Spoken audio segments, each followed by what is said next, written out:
Assalamualaikum warahmatullahi wabarakatuh. We are from group 10 of SLE. We would like to explain about learning styles. It's explained by Aprilia Rosanti, Diawati Sri Nur Indah, and Maulida Putri P. Okay, the first material is what are learning styles? So the concept of learning styles attempts to explain how people learn in different ways and how we all have our own preferred, thus more effective ways of learning. According to the standard definition, learning styles refer to an individual natural, habitual, and preferred ways of absorbing, processing, and retaining new information and skills. Thus, there are broad preference for going about the business of learning. So, major families of learning styles and the main scholars associated with them are physiologically based learning styles based on cognitive structure, personality-based learning styles, flexibility stable learning preference, then learning styles as approaches, strategies, or orientation. And then basic conceptual issues. According to Snow, the main differences between the two concepts, learning styles and strategies, lies in their breadth and stability, with a style being strategized consistently across a class of texts. Sternberg and Grigorenko further highlight the difference between the degree of consciousness involved in applying styles and strategies. A learning style represents unintentional or automatic individual characteristics. Learning strategies are actions chosen by students that are intended to facilitate learning. And then cognitive styles. Cognitive styles refer to individual differences in people's preferred way of processing, perceiving, organizing, and analyzing information using cognitive brain-based mechanisms and structures. Cognitive styles can influence person behavior. Other processing strategies may at times be employed depending on task domains. The the advantage of focusing on cognitive styles prior to learning style is that the former are devoid of any educational and situational or environmental interference, thereby allowing for a pure definition. And leading models of styles and their assessment. We will concentrate on just two leading models. First is writing system, and then Cobb's model of learning styles. He proposed taxonomy postulates only two superordinate style dimensions that subsume most of the previously proposed construct. A verse is Holly's analytic style dimension, determining whether individuals tend to organize information as an integrated whole or in discrete parts of that whole.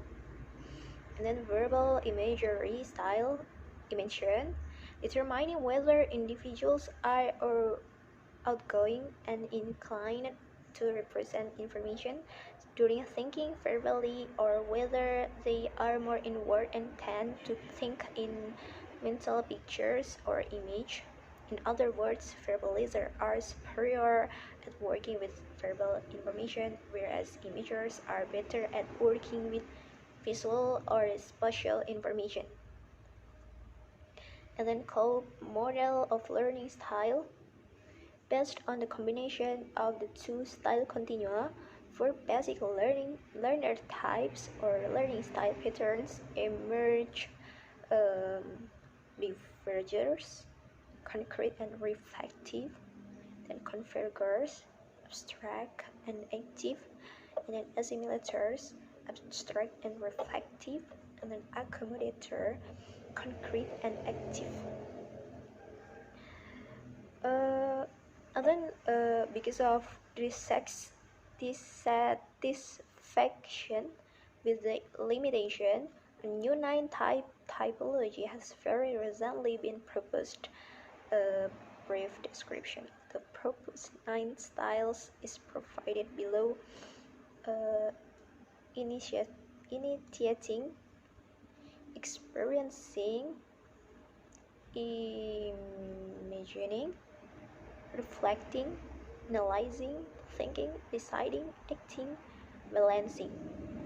The nine style typology is still very new and has yet to be subjected to serious academic scrutiny. So, and then writing's cognitive styles analysis. A writing CSA represents the other main approach to styles measurement available to scholars and has respondent performance directly. This instrument focuses on cognitive styles rather than learning styles, which allows it to target a narrower and more precisely definable domain. The CSA comprises three subtests to assess both ends of the holistic analytic and verbal imagery dimension. Verse subtask 1, verbal imagery dimension, and then subtask 1, verbal imagery dimension. This subtask is based on the assumption that images respond more quickly to visual items, whereas verbalizers are at an advantage with the conceptual item. Then subtask 2, holistic dimension. Holists are assumed to respond more quickly because of their natural tendency to focus on the whole picture corresponds to the task of observing the whole shapes.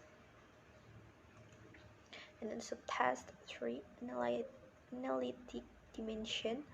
Analytics who are more inclined to focus on details respond more quickly. Sensory preference. There are three parts of sensory preference. The first is visual learner, the next is auditory learners, and the third is kinesthetic and tactical learners. And this time, I want to explain about assessing language learning styles. They all follow a self-report format in which respondents are to indicate their answer by marking one of the options on a rating scale. The test in how much reliability and validity data have been reported about them by the authors. But it is fair to say that most of them have been developed for practical rather than research purpose. That is to raise language learner awareness of style issues in general and of their own style preference in particular. The Irham and Lever Learning Style Questionnaire. There are 9 parts of the Irham and Lever learning styles. The first is field dependent, independent and field sensitive and insensitive. The second, inductive deductive. The next, analog digital. The next, random versus sequential or linear. Leveling sharpening, synthetic analytic, global particular, construct abstract, and the last, impulsive reflective. Learning strategies in L2 studies.